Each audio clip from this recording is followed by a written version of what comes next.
You over to Yvonne Aquara now. Give you a little insight on how is civil society handling the last 60 days of the fight against graft, and also what about the new developments as far as the Public Affairs, the Public Accounts Committee in Parliament goes. Well, Yvonne, maybe you can tell us a bit more about that.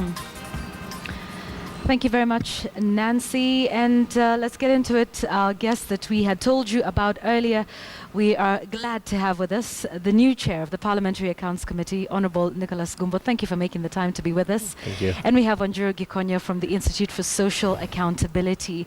Let's start with you, Wanjiru. Now, days before the President made his speech, his State of the Nation, civil society had given him 7 days to act decisively on graft. What is your assessment of the last 60 days? Is it enough? Are you happy? Well, first of all, like I said when I attended this program just after he'd made the statement, the fact that the President declared himself on corruption was very welcome. But then we wanted to see, because obviously you can make the statement, present what was not a report. Actually, it was a list. It became a bit contested as a list. But the actions following up is what we wanted to look at. And I would say the President appears to be very sincere. He obviously does want to fight corruption. But he's beholden to a lot of political interests, because the fight against corruption can only be considered as selective. The list itself left out some key personalities very close to the President's office that are very much implicated in several corruption cases. And that in itself is a question. We had a list of some 19-20 cases. Some of them were picked up. There were a number of them that were not picked up. And of course, we have some of the historical cases like Anglo leasing. So the challenge with the fight against corruption is, one, it's selective. Two, you cannot fight corruption through the courts alone. We expected to hear in these 60 days far more radical provisions in terms of how government will be run. One of the aspects... But some would say he's made some of those statements, including even what's happened today with e-procurement and making sure that PSS are in line with that as one of the loopholes to seal graft. In fact, that I agree. Kibaki administration, this administration, on the e-procurement issue, in fact, the IFMIS system as a whole, they've really been championing IFMIS. What is the challenge with IFMIS? IFMIS is run by a line of procurement officers. And for some reason, these officers appear able to continue frustrating attempts to clean up the process. Now, what do you do with these officers? One of the strongest tools that government has is what you call a lifestyle audit. The lifestyle audit was initially put into the Leadership and Integrity Act, and then it was taken out. Right. Because if you start subjecting the rank and file to lifestyle audit, you have to subject the top. The entire. Yes. And in fact, when we talk about that, that's what happened within the National Assembly. That was where what you're talking about was removed. But you've mentioned the fact that the fight is political and selective. And this is where we'd like to bring in the politicians, and we have the chair of the PAC with us. What's been your assessment of the last 60 days? Has it been selective? Has it been enough from a legislative standpoint? Thank you, Yvonne. Let me start by confessing that when the President submitted the list to the National Assembly, I was in the Assembly. And in this, I'm guilty as charged. I was one of the people who gave the President a standing ovation. Because for once, we thought that we had taken the final bend on the fight against corruption. But I think the President, you don't forget that first and foremost, he is a politician.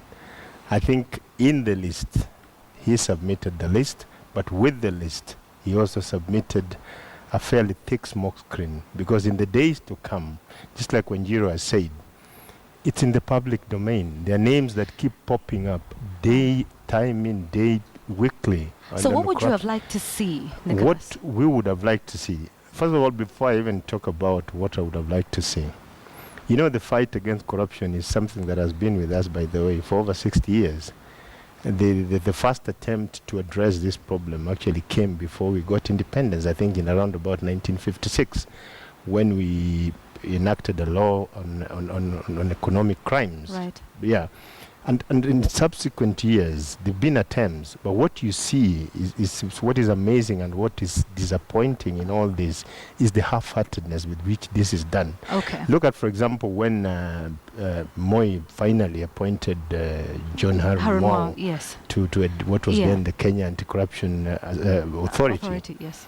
I mean, when he looked like he was now making a move to start acting on his mandate, then he was shown the pushed door. out. Okay. Then, of course, All then right. Ringera came. Yes. He goes again. He was shown the door the moment he showed that he was now ready I'm to sorry, start because biting. of constraints of time, I'd like to know what your thoughts are on the last 60 days, because I think the historical perspective is important. But the last 60 days, first of all, as we sit here, I was one of the people who wondered, how would the president, for instance, convince us that he wants to fight corruption when the government that he leads seems intent on disbanding the body that's constitutionally charged with fighting corruption.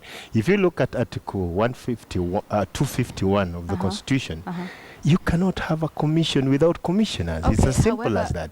So the commissioners were shown the door. I mean, never mind the fact that there had been problems at the commission. But then now we have a situation, in my view, I'm not a lawyer myself, but I'm looking at a situation where we are opening up all these apparently good measures that are being taken to serious legal challenges. All right, allow me to challenge you for just a minute, because many would say the same thing of Parliament, that Parliament might not have been a great ally in the fight against corruption over time.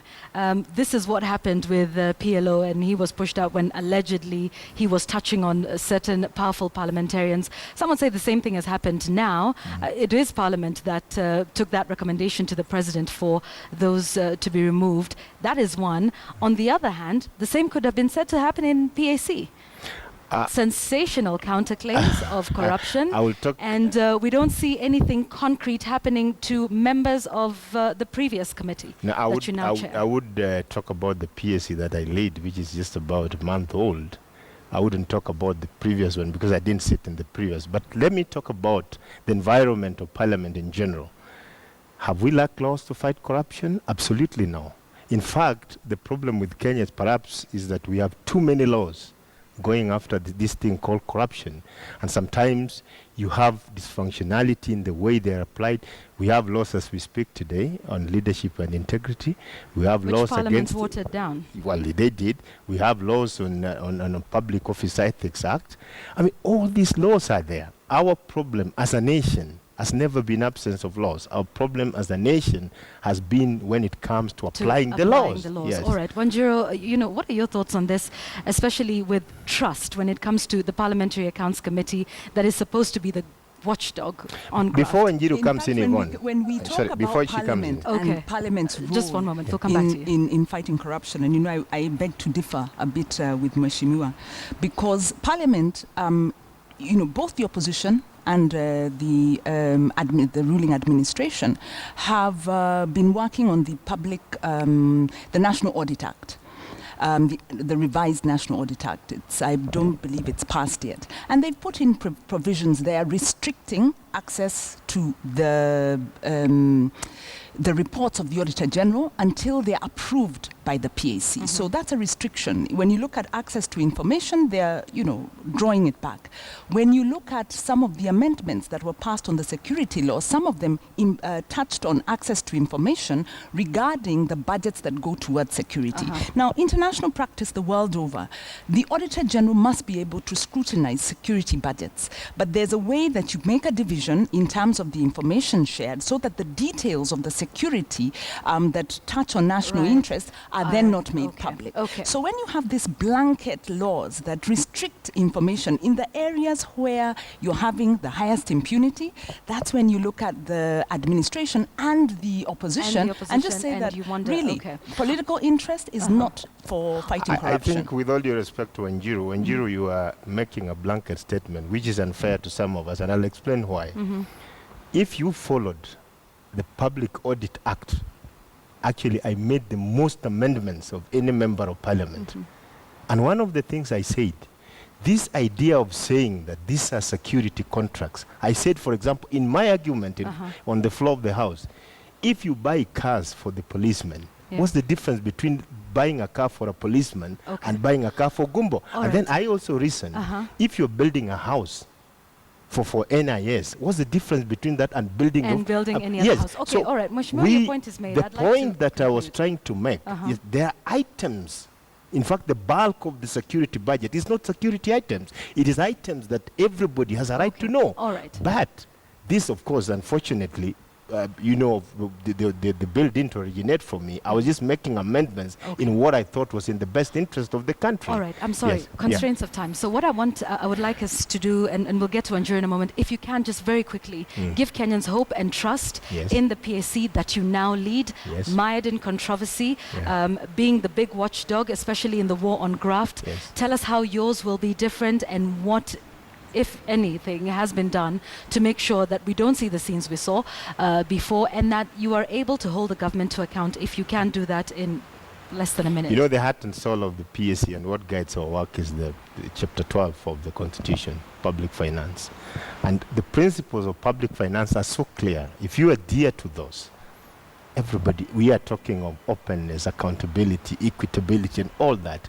We are talking about prudence in the spending of public finance. These are the things that you're talking. But most importantly, if you look at the committee which was there before me, of course there are little differences. And just last week, we said that a chain is always as strong as its weakest link. So for us to pull together and be able to give Kenyans something that they can bank on, we have to work as a team. And I've said it before and I'm saying it again, that I am just but first among equals. You remember, for me to be chair of PAC, first and foremost, I have to be a member of parliament. So in essence then, every member of that committee qualifies to be chair. But what I want to do, and as a team, of course, we have to bring back the confidence of the people of Kenyan PAC. And this is by observing fidelity to our work, and looking at the little small bits and pieces that literally broke the back of the camel that was the previous PAC. All right, so working as a team. Wanjiru, less than a minute.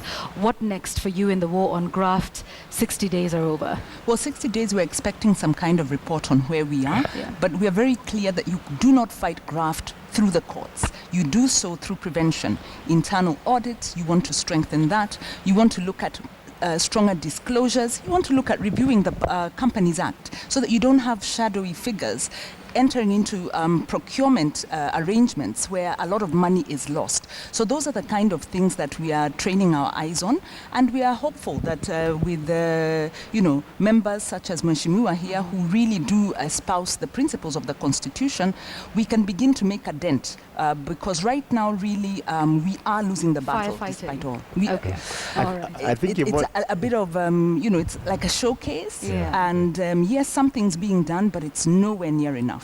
I think as personally, the way I see it myself, as a country, we definitely need a shared and a collective determination to fight graft. So it doesn't just start with you and it's not parliament alone, it's not the executive alone, it's not the judiciary. All of us are in this war together, and we must fight it together. I think that's a good place to end it. We definitely should have you in when we have more time to speak on this issue. I've been speaking to Nicholas Gumbo, who's the chair of the Parliamentary Accounts Committee, and Wanjiru Gikonyo from TISA, the Institute for Social Accountability. This is KTN Prime.